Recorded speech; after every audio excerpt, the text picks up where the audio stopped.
Hello and welcome to the Literary Lair, and to the penultimate episode of Classic Novel Month 3.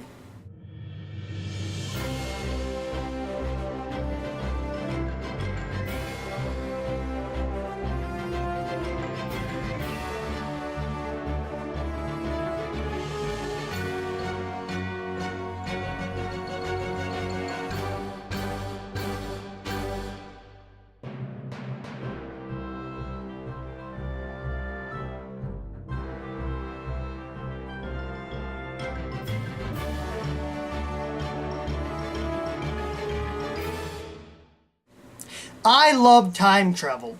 That's no secret. I look at enough time travel books for you to know that.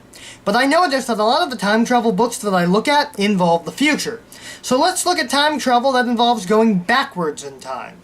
A Connecticut Yankee in King Arthur's Court by Mark Twain, an author who graced 2 weeks of the first classic novel month way back in 2013. So, let's get to it.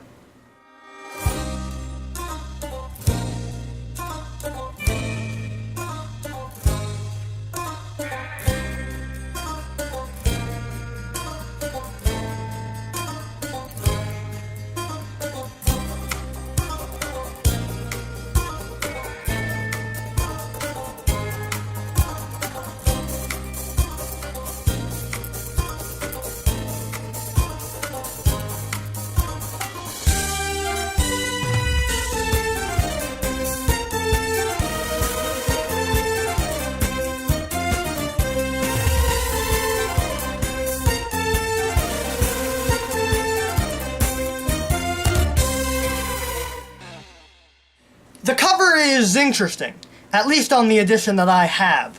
It features a knight on a horse blowing a bugle, and it just really looks cool. It definitely sets up the setting of the book, which is good because if you haven't seen a film version, this helps to visualize it. On to the story. The story opens with Hank Morgan, a regular guy from the then-present day of the late 1800s, who tells a story of how he got into a fight with a guy called Hercules, who proceeded to knock him unconscious with a crowbar, leading to Hank waking up under a tree where he meets with a knight, Sir Kay. Huh, I didn't know that Men in Black had a medieval chapter. Kay challenges Hank to a duel, which he of course loses because he has no weapons and the knight has weapons. Kay captures him and begins to take him to Camelot. Hank thinks the guy just escaped from a mental hospital, but I'm pretty sure he's just one of the workers from medieval times. They get to the castle and Hank realizes that he actually traveled back in time when he meets Clarence, a page who says that he was born in 513.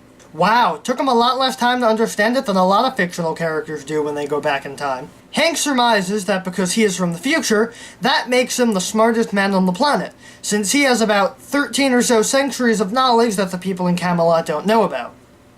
He is brought to King Arthur's court where he is to be ransomed and imprisoned, and hears stories that the knights tell of how they got their prisoners. Then Merlin stands up to tell the story of how he helped Arthur get Excalibur from the Lady in the Lake, and puts everyone to sleep, because he always tells that story. I'd make the joke from Monty Python, but I don't want to do 2 Monty Python and the Holy Grail references in 1 month. After Merlin is finished, Kay tells a story of how he captured Hank, who he describes as a hideous monster from a land of barbarians with magic clothes that protect him from injury. Then he decides that Hank will be executed on the 21st of June. That leads to a debate on how to kill him if his magic clothes can protect him from injury, and Merlin suggests just taking the clothes from him, which they do before sending him to the dungeon to await execution.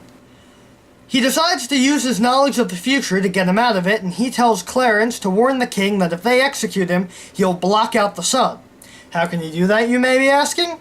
He knows for a fact that a solar eclipse will occur on the day of his execution, because future and all. He is taken out and the eclipse happens, and since they believe that he caused it, he is released and makes a deal with the king to become the principal minister and second most powerful person in the kingdom.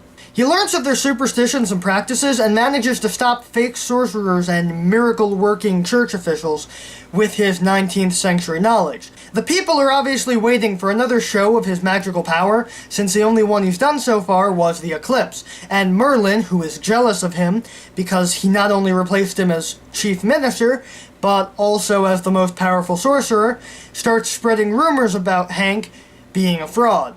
But Hank uses good old American ingenuity and invents gunpowder and a lightning rod to set explosives on Merlin's tower, challenging Merlin to destroy the explosives, which of course Merlin can't do, which ruins Merlin's reputation further while making the people love Hank. Hank uses his knowledge of the future to industrialize Camelot behind the ruling class's back, and he lets Clarence in on his secrets and comes to rely on him heavily. Hank sets up secret schools which teach modern English and ideas, and factories that make modern tools and weapons, but only really allowing the young people in since they're the least indoctrinated in the ideals of the 5th century.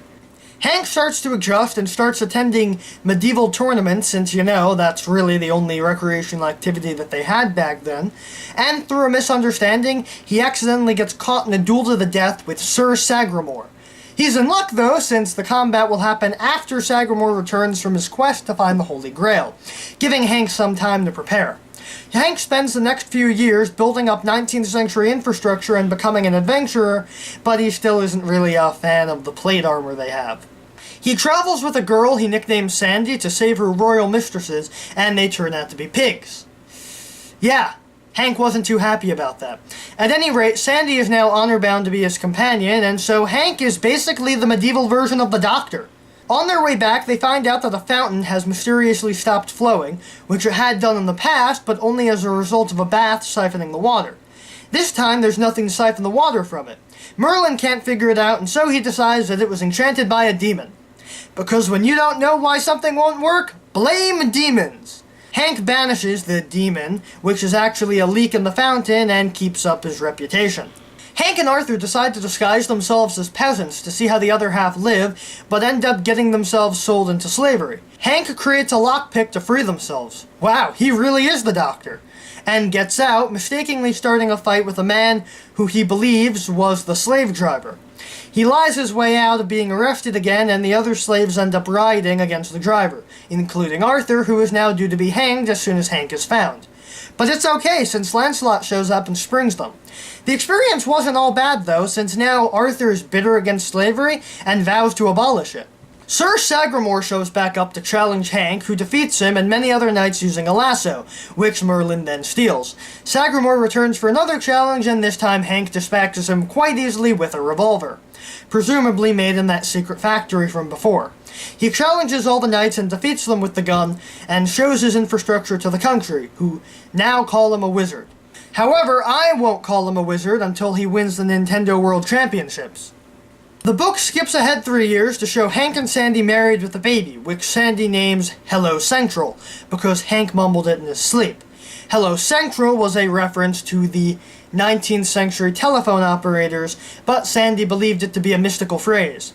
That's like naming a baby, can you hear me? Can you hear me now? However, as was common in those times, the baby falls ill, and Hank's doctors advise him to go overseas for treatment.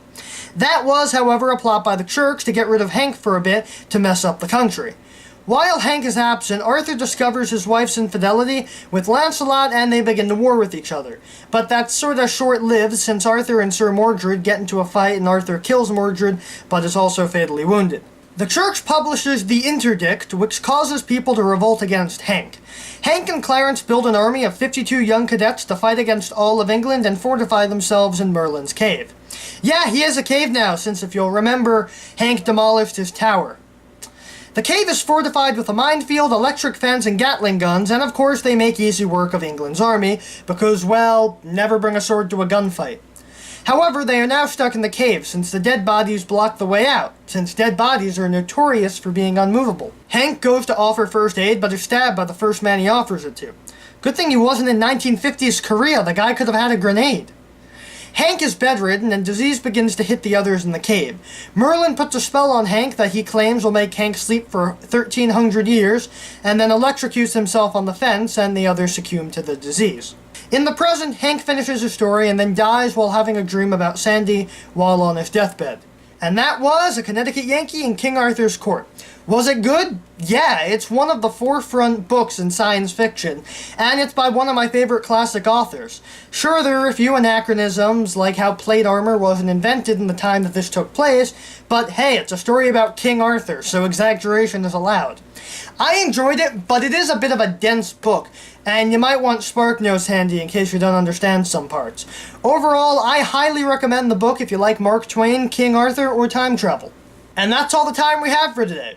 If you'd like to see more of the Literary Lair, you can hit the subscribe button down there, and if you like, you can also leave a comment in the box below. And if you like this video, show it to your friends and share it around. And maybe consider supporting the show on Patreon. Next week, I hope I finish this in time. See you next time.